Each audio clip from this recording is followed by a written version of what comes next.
একদমই কম তেল আর কম মশলায় তৈরি করার পরেও আমড়ার আচারগুলো খেতে অনেক বেশি মজা হয়েছে।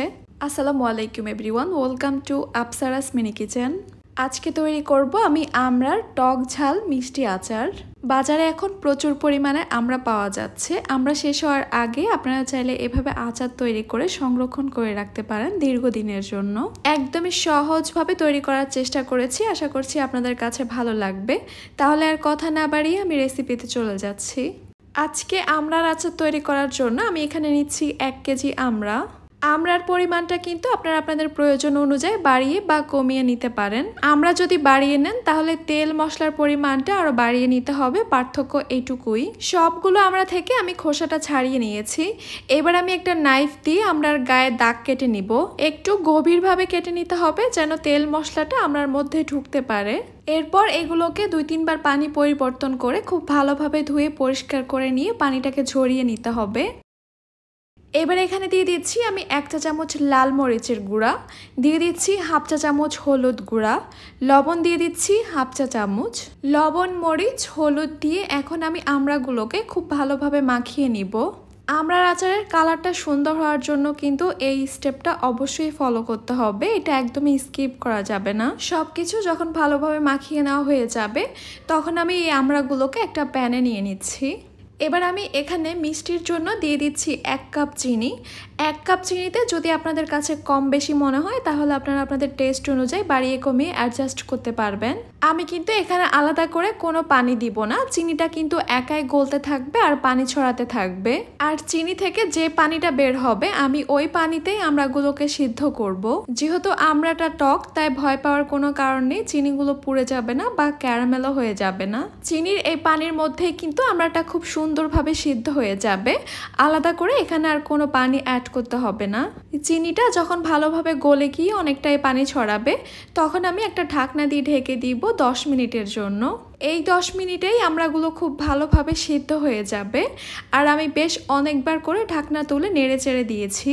10 মিনিট পর আমি ঢাকনাটা তুলে নিচ্ছি। চিনি থেকে যে পানিটা বের হয়েছিল সেটা কিন্তু এখন শুকিয়ে গেছে আর এই আমড়াগুলো এখন ভালোভাবে সিদ্ধ হয়ে গেছে। চাইলে আপনারা একটা কাঁটা চামচ দিয়ে চেক করে নিতে পারেন আমড়াগুলো সিদ্ধ হয়েছে কিনা। আমার এখানে আমড়াগুলো ভালোভাবে সিদ্ধ হয়ে গেছে।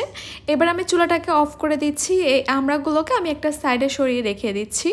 অন্য একটা প্যানে আমি নিয়ে নিচ্ছি 1/2 কাপ সরিষার তেল। তেলটা কিছুটা গরম হয়ে আসলে এখানে দিব আমি রসুন। 2টা রসুনের কোয়া খুলে আমি কোয়াগুলোকে পাতলা পাতলা করে কেটে নিয়েছি। এবার দিচ্ছি আমি শুকনো মরিচ। 4 থেকে 5টা শুকনো মরিচকে আমি ছোট ছোট করে কেটে নিয়েছি।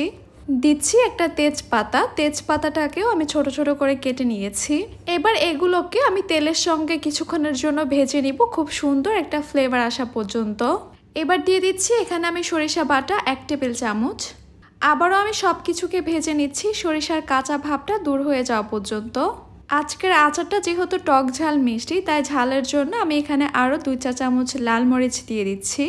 হলুদ গুঁড়া দিয়ে দিচ্ছি 1/2 চা চামচ। তেলের সঙ্গে হলুদ গুঁড়া মরিচ গুঁড়াটাকে একটু কষিয়ে নিলে আচারের মধ্যে খুব সুন্দর একটা কালার আসবে। এবার এখানে চিনির সঙ্গে সিদ্ধ করে রাখা আমড়াগুলো দিয়ে দিব চিনির শিরাটা সহ। সবকিছুকে এখন নেড়ে চেড়ে আমি ভালোভাবে মিশিয়ে নিচ্ছি। অনবরত নেড়ে চেড়ে আমি কিছুক্ষণ আচারটাকে ভালোভাবে কষিয়ে নিয়েছি। এবার আমি এখানে দিয়ে দিচ্ছি 1 চা চামচ 5 ফোড়ন। 5 ফোড়নগুলোকে আমি হালকাভাবে তাওয়ায় টেলে আধ ভাঙা করে নিয়েছি, আমি একদম গুঁড়ো করে নিইনি। এরপর এখানে দিয়ে দিচ্ছি আমি 1/2 চা চামচ বিট লবণ। সব কিছুকে একবার ভালোভাবে নেড়ে চেড়ে মিশিয়ে নিলেই কিন্তু আমাদের আচারটা তৈরি হয়ে যাবে। আচারটা চুলা থেকে নামানোর 1 মিনিট আগে আমি এখানে দিয়ে দিব 2 টেবিল চামচ সাদা সিরকা। সিরকাটা দেওয়ার পর আর বেশিক্ষণ জাল করা যাবে না, সবকিছুকে একবার নেড়ে চেড়ে মিশিয়ে নিয়ে আমি চুলাটাকে অফ করে দিব। এরপর অপেক্ষা করব আচারটা ভালোভাবে ঠান্ডা হয়ে যাওয়া পর্যন্ত। আচারটা যখন একদম ভালোভাবে ঠান্ডা হয়ে যাবে এরপর সংরক্ষণের জন্য আপনারা একটা কাচের জারে আচারটাকে রেখে দিতে পারেন। নরমালি 2 থেকে 3 মাসের মতো এই আচারটা ভালো থাকবে। আরও বেশি দিনের জন্য সংরক্ষণ করতে চাইলে আচারগুলোকে আপনারা নর্মাল ফ্রিজে রেখে দিবেন, 1 বছরের মতো ভালো থাকবে। আর যাদের রোদে দেওয়া সম্ভব হবে তারা অবশ্যই আচারটাকে কয়েকদিন পর পর রোদে দিবেন, এতে করে আচারটা একদমই টাটকা থাকবে। আমি একদমই সহজ করে আমড়ার এই টক ঝাল মিষ্টি আচারটি আপনাদের সঙ্গে শেয়ার করেছি। আপনারা বাসায় ট্রাই করে দেখবেন, আপনাদের কাছেও খুবই ভালো লাগবে। তাহলে আজকে এই পর্যন্তই। সবাই অনেক বেশি ভালো থাকবেন, সুস্থ থাকবেন। আল্লাহ হাফেজ।